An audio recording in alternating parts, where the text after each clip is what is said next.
Everyone, আজ ছিল আমার এই বছরের মতো একদম শেষ বিয়েবাড়ি। তো যথারীতি শাড়ি ঠাড়ি পরে সেজেগুজে নিয়েছিলাম, আর এবার ওয়েট করছিলাম সবাই দল বেঁধে একসঙ্গে গল্প করতে করতে যাব বলে।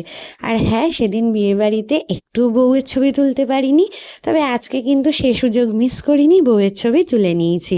আর এই যে রাই উঠে গেছে কোলে, আর বিয়েবাড়িতে বেশ ভালোই ভিড় হয়েছিল। তারপরে দেখি রয়েছে ফুচকা স্টল, ফুচকা খেয়েছি। আর শীতে আমার খুব প্রিয় জিনিস মানে কাবাব হয়েছিল। এই তন্দুরি কাবাব জাতীয় জিনিস না শীতকালে খেতে দুর্দান্ত লাগে। আর তারপরে চলে গেলাম মেন কোর্সে ছিল হচ্ছে কড়াইশুঁটির কচুরি, আলুর দম, স্যালাড, ফিশ ফ্রাইটা খেতে তো দুর্দান্ত ছিল। আর সাথে ছিল দই কাতলা। আমি একটা মাছ খেয়েছিলাম। আর তারপরে ছিল হচ্ছে পিস রাইস আর চিকেন কষা, আর শেষ পাতে ছিল মিষ্টি। তো চলো আজকের মতো ভিডিওটা এখানেই শেষ করছি। দেখা হবে নেক্সট ব্লগে। টাটা।